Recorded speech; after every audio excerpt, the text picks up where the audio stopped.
თბილისის საქალაქო სასამართლოში საპროტესტო აქციებზე დაკავებულთა პროცესები გრძელდება, მათ შორის მიმდინარეობს მსახიობ გიორგი ბახუტაშვილის საქმის განხილვა.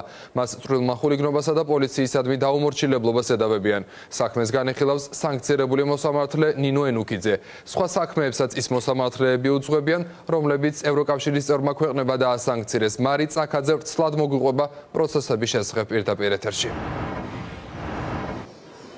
სანქცირებული მოსამართლე ნინო ენუქიძე ამ წუთებში განიხილავს გიორგი ბახუტაშვილთან დაკავშირებულ საქმეს, მსახიობს ედავებიან ადმინისტრაციული სამართალდამხობის დარღვევას, კერძოდ მას ედავებიან პოლიციის მიმართ დაუმორჩილებლობას და წვრილმან ხულიგნობას. საქმესთან დაკავშირებით წარდგენილი აქვთ უკვე მხარეებს მტკიცებულებები, კერძოდ წარდგენილი იყო შინაგან საქმეთა სამინისტროს წარმომადგენლის მხრიდან ვიდეო მტკიცებულება და ასევე ოქმი, დაკავების ოქმი, თუმცა დაკავების ოქმთან დაკავშირებით დაცვის მხარის წარმომადგენლებმა დადის ფაქტები, კონკრეტული ეგრეთ წოდებული სკრინები, სადაც ნათქვამია, რომ დაკავების ოქმში დანიშნული დრო, რომელსაც ხელს აწერენ ის სამართალდამცველები, რომლებიც ამ წუთებში იკითხებიან სასამართლო სხდომათა დარბაზში, ეს აღნიშნული დაკავების დრო არის არასწორად შედგენილი და შესაბამისად ადვოკატის თქმით, აღნიშნული ოქმი ვერ ჩაითვლება მტკიცებულებად და სამართლებრივად, რადგან სწორედ დაკავების დროის შემდგომ მოხდა ის, რომ გიორგი ბახუტაშვილმა დარეკა მაგალითად 112-ში და გადაიხადა ერთ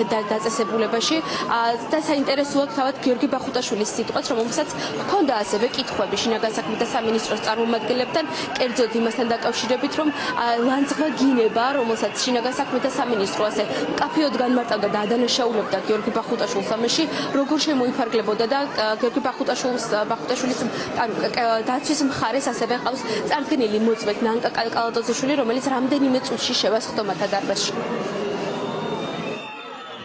კატეგორიულად არ ვითანხმები მოგებრავდებას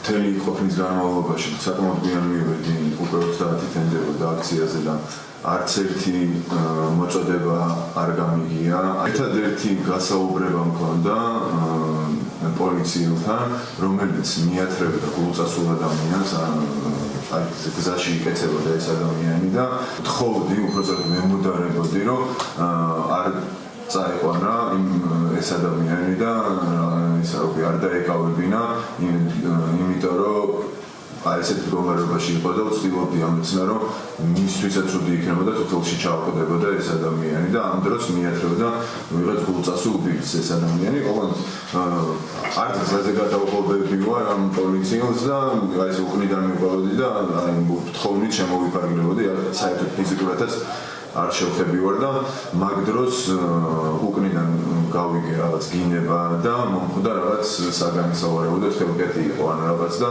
მეც დამიყენეს იმ ბიჭის გზას ვის ზეც თხოვდი ვარ და ეკავები.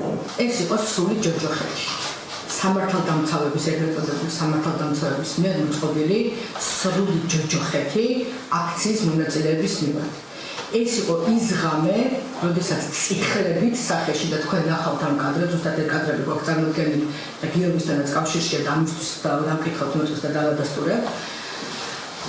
ეს იყო ღამე, როდესაც სახეში თავში ცემით აბსოლუტურად უდანაშაულო ადამიანები ნახილებივით ჩაყარეს ტრანსპორტში გაურკვეველი მიმართულებით მე პირადად გიორგი ვერ აღმოვაჩინე საგიყო 8 საათის განმავლობაში.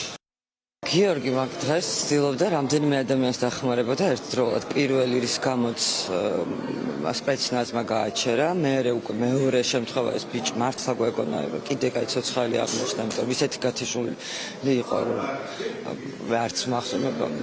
ისე დავიბენ, ბახუტამ თავის ტელეფონი მომაწოდა, რომ სასტრაფოში დამერეკა რა. საქართველოს სიყვარულისთვის ისჯები, ადამიანების დახმარებისთვის ისჯები, ამიტომ ამ სასამართლოში ალბათ კიდევ არაერთხელ მოვალ. მე მინდა რომ აბსოლუტურად ყველას ცრუ ჩვენების ფასვინც იძლევა, ყველა ადამიანმა კარგად დაიმახსოვროს მათ სახელები და გვარები, იმიტომ რომ მოვადრო, როცა აუცილებლად მოპირისპირე მოწინააღმდეგე მხარეს აღმოჩნდებიან ისინი და მათ მოუწევთ მერე სასამართლოსთან პასუხისგება.